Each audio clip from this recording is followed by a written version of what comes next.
पाकिस्तान तहरीक इंसाफ के हवाले से इस वक्त इस्लामाबाद में क्या डेवलपमेंट हो रही है? अचकज़ई साहब का मुज़ाकरात के लिए बड़ी एफर्ट कर रहे हैं, मुलाकातें भी कर रहे हैं। मौलाना साहब से मुलाकात में उन्होंने क्या डिस्कस किया है? क्या खबर है मौलाना साहब से मुलाकात के हवाले से? देखें, अगर आप तहरीक इंसाफ के हवाले से मंगल से पहले मुझसे सवाल करती तो मेरा एनालिसिस और मेरी गुफ्तगू कुछ और होती, लेकिन अब मंगल के बाद सूरत हाल बदल चुकी है।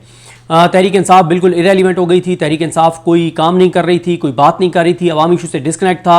अगर सोहेल आफरीदी कुछ कर रहे थे, एजे के जा रहे थे, तो वो बिल्कुल उसके ऊपर सोशल मीडिया उस तरह से बात नहीं कर रहा था। मर्दान जलसे को भी सोशल मीडिया ने उड़ा के रख दिया, उसकी कोई कवरेज नहीं की। उसकी वजह यह है कि इनमें से किसी चीज़ को भी इमरान खान साहब की बहनों की इंडोर्समेंट हासिल नहीं थी। मंगल को इमरान खान साहब की बहनों ने इंडोर्स किया, अप्रिशिएट किया। उसके बाद आप देखेंगे बड़ी तब्दीली नजर आई। तहरीक इंसाफ का सोशल मीडिया तहरीक इंसाफ की क़यादत के साथ खड़े होने लग गया। MNAs MPs ticket holders active हो गए। मैंने एक लिस्ट भी शेयर की अपनी एक वीडियो में, जिसमें मैंने बताया कि यानी बखर, मियांवाली, सरगोदा, खुशाब और इसी तरह से रावलपिंडी, चकवाल और जेलम, मरी, इन एरियाज़ में से सिर्फ 18 जो MNAs MPs या टिकट होल्डर्स थे जो नहीं आए थे, बाकी आए थे, अक्सरियत जो हैं वो आए थे। तो ये सारी चीज़ें हैं। फिर जिस तरह से अचकज़ई साहब एक्टिव हैं, अल्लामा राजा नासिर अब्बास साहब दोबारा एक्टिव हुए हैं, सलमान अकरम राजा साहब और शोएब शाहीन साहब जिस तरह से उन आबादियों में गए जिनको गिराया जा रहा है। सुप्रीम कोर्ट में हामिद खान साहब और सलमान अकरम राजा साहब गए। हाई कोर्ट में सलमान अकरम राजा साहब, इंतजार पंजोता साहब, नईम हैदर पंजोता साहब, अलीजाज भुट्टर साहब, बोदला साहब, ये सब गए। तो अब तहरीक इंसाफ जो है वो आपको एक्टिव होती हुई नजर आ रही है। अब क्या वो इस मोमेंटम को आगे लेकर जाएंगे या दोबारा पीछे हट जाएंगे, या आने वाला वक्त बताएगा। मंगल के हवाले से जो है वो तैयारियां हो रही हैं। जो कमिंग मंगल है उसके हवाले से जो सोहेल आफरीदी ने कहा था कि हम जो है वो इससे ज्यादा तैयारी के साथ आएंगे, उसकी तैयारी जो है वो जारी है। बाकी जहां तक बात है अचकज़ई साहब की, अचकज़ई साहब दो कोशिशें कर रहे हैं। एक, अचकज़ई साहब कोशिश ये कर रहे हैं कि किसी तरह से वो अपोजिशन के जो एक अहम रहनुमा है मौलाना फजल रहमान साहब, उनको इस इत्तेहाद के अंदर ले आएं। मौलाना फजल रहमान साहब पे बहुत सारी चीज़ों पे आप तनकीद कर सकते हैं, लेकिन इसमें कोई शक नहीं है कि मौलाना फजल रहमान साहब के पास बहुत बड़ी स्ट्रीट पावर है, बहुत बड़ी ताकत है उनके पास। उनका जो कारकुन है वो बहुत कमिटेड कारकुन है। तो मौलाना फजल रहमान साहब का PDM के अंदर भी बहुत अहम रोल था। अब मेरी इत्तला यह है कि मौलाना फजल रहमान साहब को दावत दी है अचकज़ई साहब ने कि आप तहरीक तहफ़्फ़ुज़ पाकिस्तान में शामिल हों और आप अपोजिशन को लीड करें, आपको हम अपोजिशन लीडर बनाते हैं। मेरी ये इत्तला है कि अचकज़ई साहब ने ये ऑफर किया मौलाना फजल रहमान साहब को, और अगर ये हो जाता है तो मैं इसको हुकूमत के लिए बहुत ख़तरनाक समझता हूँ, क्योंकि हुकूमत एक और जब अपोजिशन की इतना बड़ा अपोजिशन की एक जमात जिसके पास स्ट्रीट पावर है, देखें ना, मौजूदा हुकूमत और हुकूमती इदारे तहरीक इंसाफ के साथ लड़ सकते हैं, लेकिन तहरीक इंसाफ के साथ लड़ते लड़ते एक और ऐसी जमात के साथ लड़ाई नहीं लड़ सकते जो ज़ाहिर है एक मजहबी कुव्वत भी है, जिनके पास स्ट्रीट पावर भी है, जिनके पास मदारिस भी हैं, जिनके पास मजहबी वर्कर भी है, जिनके पास बलूचिस्तान में भी वर्कर है, जिनके पास अंदरून सिंध में भी वर्कर है, जिनके पास KP में भी वर्कर है। और मौलाना साहब के तो जो मदारिस हैं वो बड़े स्ट्रैटेजिक पोजीशन के ऊपर हैं, अहम शाहराहों के ऊपर हैं। तो मुश्किल हो जाएगा वफाक के लिए और वफाकी इदारों के लिए। दूसरी जो है वो अचकज़ई साहब, लेकिन इसमें एक चीज है यहाँ पे सिद्दीक जान के, जब 27वीं तरमीम आई थी तो यही हमें हलचल नजर आई थी कि मौलाना साहब भी एक्टिव हो गए थे, मौलाना साहब की PTI से मुलाकातें भी शुरू हो गई थी, इत्तेहाद भी बनने शुरू हो गए थे और हुकूमत ने भी मुज़ाकरात की ऑफर कर दी थी। ऐसा ही माहौल था। अब 28वीं तरमीम आ रही है तो ऐसा माहौल एक बार फिर नजर आ रहा है। तो ये 28वीं तरमीम की वजह से है या फिर वाकई ही कोई रियल स्ट्रगल हो रही है? देखें, 28वीं तरमीम का अचकज़ई साहब और मौलाना साहब की मुलाकात का उससे कोई ख़ास ताल्लुक़ नहीं है। हाँ, 28वीं तरमीम का जिस मुलाकात का ताल्लुक़ है वो है अचकज़ई साहब ने कहा कि वो बिलावल भुट्टो जरदारी से मिलना चाहते हैं, और उसकी वजह यह है कि उनको मतलब एक तासुर तो यह है ना कि पीपल्स पार्टी नहीं चाहती कि 28वीं तरमीम हो। और मैं इसको बहुत तफसील से एक्सप्लेन कर चुका हूँ कि ये नहीं है कि पीपल्स पार्टी इसलिए 28वीं तरमीम की मुखालफत कर रही है कि इससे पाकिस्तान कमज़ोर होगा या पाकिस्तान के लोगों को नुकसान होगा। नहीं, उनको मुल्क से कोई लेना देना नहीं है, मुल्क के लोगों से कोई लेना देना नहीं है। उनका मसला उनकी ज़ात है, करप्शन है, लूट मार है, अपना मफाद है। सर तपा करप्शन में डूबे हुए हैं, करप्शन के ऊपर करप्शन उनकी ऑक्सीजन है पीपल्स पार्टी की। तो पीपल्स पार्टी को मसला यह है कि अगर सूबे नए बन जाते हैं, अगर NFC में से शेयर कम हो जाता है, अगर कुछ दोबारा कुछ इदारे कुछ वजारतें जो हैं, कुछ शोबाजात, कुछ महकमे जो हैं वो वफाक के पास आ जाते हैं तो वो भी उनको मसला होगा। अगर कराची वफाक के पास चला जाता है तो भी उनको मसला होगा। तो उनका मसला ये है। तो अच्छा जई साहब बिलावल से मुलाकात करना चाहते थे, मेरी इन्फॉर्मेशन है बिलावल ने पहले ये शर्त रखी कि उसमें पीटीआई का भी नुमाइंदा को बैठे, पीटीआई ने इनकार किया। उन्होंने कहा इमरान खान साहब ने चकजई साहब को मैंडेट दिया, आप उनसे मिलें। फिर बिलावल, अभी तक बिलावल को इजाज़त नहीं मिली। आपको पता है कि पीपल्स पार्टी का ये भी बड़ा मसला है कि उनको इजाज़त चाहिए होती है, तो अभी तक बिलावल को इजाज़त नहीं मिली कि वो मुलाकात करें। तो बिलावल ने अभी तक मुलाकात जो है वो अचकजई साहब से नहीं की। अब अचकजई साहब इसलिए, अचकजई साहब बार बार क्यों कह रहे हैं, मौलाना फजल रहमान, जमात इस्लामी, मियां नवाज शरीफ, शहबाज शरीफ, जरदारी, बिलावल, इनको कह रहे हैं कि मुल्क जा रहा है, मुल्क कमज़ोर हो रहा है, मुल्क हाथ से निकल रहा है, आओ एक साथ बैठते हैं सियासतदान, एक नया चार्टर साइन करते हैं, चार्टर तुम बना लो, मैं इमरान खान से दस्तखत करवा देता हूं। और वो ये कह रहे हैं कि हम मुल्क को बचाते हैं, मैं ये तुम्हें कमिटमेंट देता हूं कि इमरान खान जो है वो तुम्हारा कोई ऐसा नहीं है कि जैसे डरते थे पहले नून लीग पीपल्स पार्टी वाले कि हमें उल्टा लटका देगा चौकों चौराहों पे। हाँ, एहतसाब सबका होना चाहिए, कानून आइन के दायरे में होना चाहिए, तो इतना ना घबराओ, मुल्क इस वक्त अहम है, मुल्क को बचाना अहम है। तो आओ एक चार्टर करते हैं, सियासतदान एक साथ बैठते हैं, पार्लियामेंट को रैलीमेंट बनाते हैं, शफाफ इलेक्शन की तरफ जाते हैं और मिलके सियासतदान चलने की बात करते हैं। इसके लिए वो कोशिश कर रहे हैं और ये एक उनकी ज़बरदस्त, मैं इसको मूव समझता हूँ कि इस वक्त हुकूमत के अंदर अगर वो थोड़ा सा फासले पैदा करके और पीपल्स पार्टी को थोड़ा सा एक कंधा दे के कि आओ हम तुम्हारे साथ खड़े हैं, हिम्मत करो, मत दो 28वीं तरमीम को वोट, एक कोशिश कर रहे हैं चकजई साहब, अच्छी कोशिश है। और इसीलिए इमरान खान साहब ने उनको तहरीक तहफ़्फ़ुज़ पाकिस्तान के सरबराह के तौर पर मैंडेट दिया था, क्योंकि अगर इस्टेब्लिशमेंट से बात करनी है वो तो इमरान खान के अपने लोग भी बराह रास्त कर सकते हैं। अच्छा, चकजई साहब को बनाने का मकसद एक ये भी था कि वो पॉलिटिकल पार्टीज को एंगेज करें, जो कि इमरान खान खुद नहीं करना चाहते। तो अब इसमें किस हद तक वो कामयाब होते हैं ये आने वाला वक्त बताएगा। लेकिन ये आपको नहीं लगता कि बड़ा डिफिकल्ट है? नवाज शरीफ और जरदारी के साथ इमरान खान तो किसी सूरत नहीं बैठ सकते। उनका तो जब वो हुकूमत में थे तो वो ऑपोजिशन के साथ नहीं बैठते थे कि ये चोर और डाकू हैं, उनको तो यही बताया गया था और उनको तो यही पता है। देखिए, इमरान खान तो नहीं बैठ रहे ना। इमरान खान ने चकजई साहब को मैंडेट दिया कि वो किसी से भी बात करना चाहें तो कर सकते हैं। अच्छा, चकजई साहब का अपना एक पॉइंट ऑफ व्यू है और उससे आप इख्तलाफ भी कर सकते हैं, तफाक भी कर सकते हैं। अच्छा, चकजई साहब क्या कहते हैं? अच्छा, चकजई साहब कहते हैं कि मैं इस्टेब्लिशमेंट से बात नहीं करूंगा, मैं बात करूंगा पॉलिटिकल पार्टी से। जब इमरान खान साहब की बहनों की मुलाकातों का मामला था तो उस पर भी चकजई साहब ने पीटीआई के अरकान असम्बली को स्पीकर कौमी असम्बली के पास भेजा। उन्होंने कहा कि आप फॉर्म 47 की हुकूमत हैं, जाली हुकूमत हैं, लेकिन आप हैं तो सिविलियन गवर्नमेंट, हम आपसे बात करेंगे।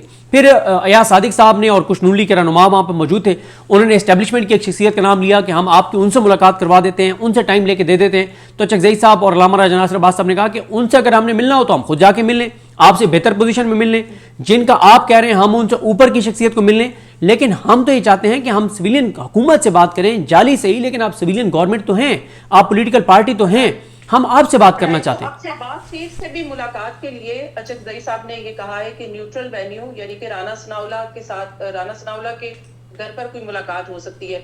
ये मुलाकात कब तक एक्सपेक्टेड है कि ये मुलाकात भी हो जाएगी?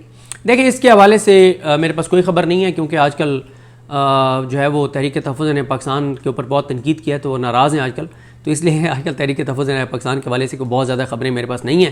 तो बहरहाल इसके हवाले से मेरे पास कोई इन्फॉर्मेशन नहीं है। राइट।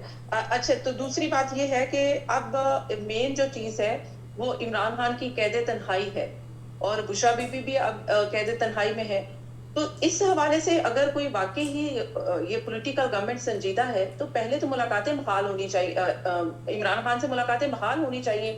ये फर्स्ट ये शर्त नहीं रखनी चाहिए, चाहे चकजई साहब हो, चाहे पीटीआई हो, जो भी बातचीत या मुज़ाकरात करे।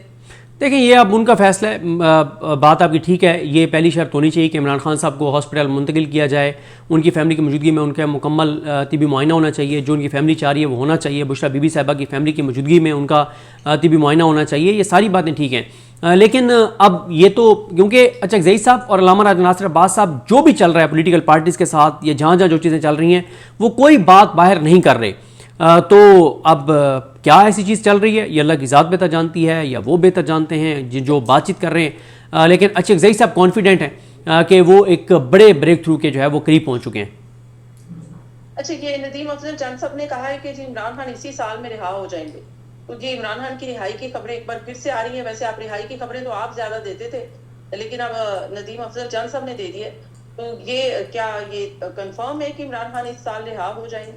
देखें, मैंने तो एक ही बार खबर दी थी और उसके ऊपर कोई 73 बार माजरत कर चुका हूँ तो देखें, इमरान खान साहब की रिहाई जो है वो बातचीत के ज़रिए मुझे बिल्कुल नज़र नहीं आती। इमरान खान की रिहाई जब भी होनी है वो मज़ामत के ज़रिए होनी है, और अभी मज़ामत का कोई उस तरह से हमें कोई आसार ग्राउंड के ऊपर नज़र नहीं आ रहे। तो मुझे तो मुमकिन नज़र नहीं आता कि इमरान खान जो हैं वो मुस्तकबिल करीब में उनकी रिहाई जो है वो मफामत के ज़रिए हो जाएगी। मफामत के ज़रिए मुझे बिल्कुल इमरान खान की रिहाई नज़र नहीं आती। हाँ, एक चीज़ है, वो है कि इकॉनमी जो है वो इतनी ज़्यादा इस वक्त डिस्टर्ब हो रही है और हुकूमत के हाथ से निकल रहे हैं मईशत के मामलात, और हुकूमत अपने बोझ से लरज़ रही है और इख्तलाफात बढ़ रहे हैं हुकूमत के अंदर और सारी चीज़ें।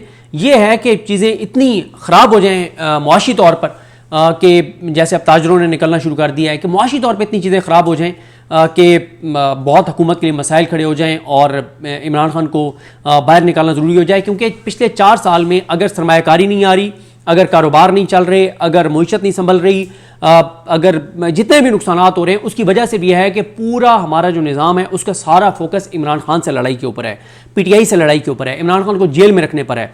अब अदालतें ख़त्म हो गई, निज़ाम इंसाफ ख़त्म हो गया, पुलिस को जो कर दिया गया, बाकी हर चीज़ जो बिगाड़ दी गई।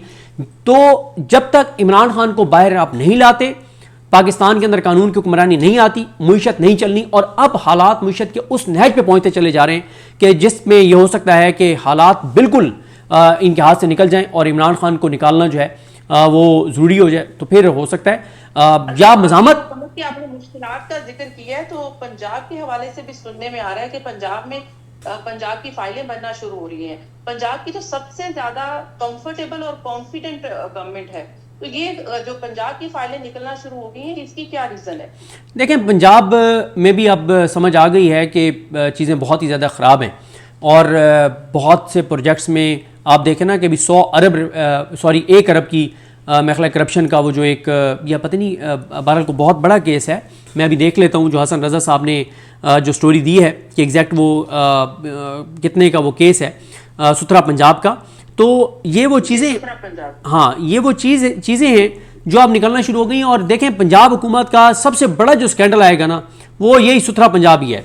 सबसे बड़ा स्कैंडल पंजाब का यही सुथरा पंजाब जो है ये बनेगा, और इसमें सुथरा पंजाब में जो है वो अरबों रुपए की करप्शन बताई जा रही है। और इसी तरह से ये मैं अब मेरे सामने क्योंकि वो ख़बर एग्जैक्ट आ नहीं रही तो मैं एग्जैक्ट आपको वो फिगर नहीं कोट कर पा रहा कि वो कितना है। हसन रज़ा साहब की स्टोरी थी दुनिया न्यूज़ में, तो फैसलाबाद में, और अब ये बताया जा रहा है कि 1 अरब की करप्शन, 6 अफसरान जो हैं वो बताया जा रहा है कि गिरफ्तार हो गए। तो ये आपको नज़र आएगा सबसे बड़ा स्कैंडल पंजाब का यही है, सुथरा पंजाब। अब आप देखें ना, ये शरीफ खानदान का शुरू से तरीकाकार रहा है कि अब इन्होंने पेट्रोलियम लेवी के मद में 1468 अरब रुपए इकट्ठे किए, उनमें से जी 100 अरब लगा दो सुथरा पंजाब के ऊपर, यानी वफाक सूबे को, पंजाब को तो दे रहा है ना पैसे। वैसे ये पेट्रोलियम लेवी के जो पैसे हैं ये वफाक के पास रहते हैं, लेकिन वफाक सूबे को, तो पंजाब तो अपना सूबा है, अपना घर है, तो पंजाब को वो पैसे दे रहे हैं जितने उनको चाहिए। तो अवाम की जेब से 1500 अरब निकाल के 100 अरब ऐसे प्रोजेक्ट के ऊपर लगा दो सुथरा पंजाब टाइप के, जिससे नजर आए कि बड़ी सफाई हो रही है, बड़ी चीज हो रही है और बल्ले बल्ले करवा लो। ये हमेशा से शरीफ खानदान का रहा है। मैं उस दिन आर्टिकल पढ़ रहा था बेनजीर सरमद साहिबा का, उन्होंने बताया कि 60,000 मेगावाट की कैपेसिटी है कि अगर आप जीबी में डैम्स बनाते और आप ये जो आईपीपीज जो लगाएं इसकी बजाय आप दीगर उन ग्रीन एनर्जी के ऊपर जाते, आप 60,000 मेगावाट बिजली पैदा कर सकते थे। लेकिन मसला यह है कि वो लॉन्ग टर्म थे, उसके ऊपर टाइम लगना था। मियां साहब तो कहते थे ठक्का ठक फटाफट चीजें हो, तो आईपीपीएस लगाए और मुल्क को तबाह और बर्बाद कर दिया।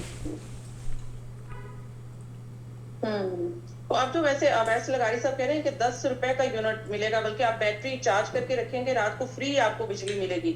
तो आप कोई ऐसा मंसूबा ला रहे हैं? अपना दिल बर्दाश्ता हूँ, नहीं, मैं तो उनको तो आप जाहिर है तमगा भी उनको मिल चुका है। मैं तो बिल्कुल दिल बर्दाश्ता नहीं हूँ और मुझे तो नज़र आ रहा है, मैं तो ज़हनी तौर पे तैयार हूँ कि इन्होंने और मुल्क के साथ क्या करना है। पाकिस्तान के लोग तैयारी कर लें, जब तक ये हैं कोई ऐसा दिन नहीं आएगा कि जब कोई तबाहकुन और परेशान कुन खबर पाकिस्तानियों को सुनने को ना मिले। बेफिक्र हो जाएं, ज़हनी तौर पर तैयार रहें। जब तक ये रहेंगे मुसल्लत तब तक कोई बेहतरी की उम्मीद आप ना रखें।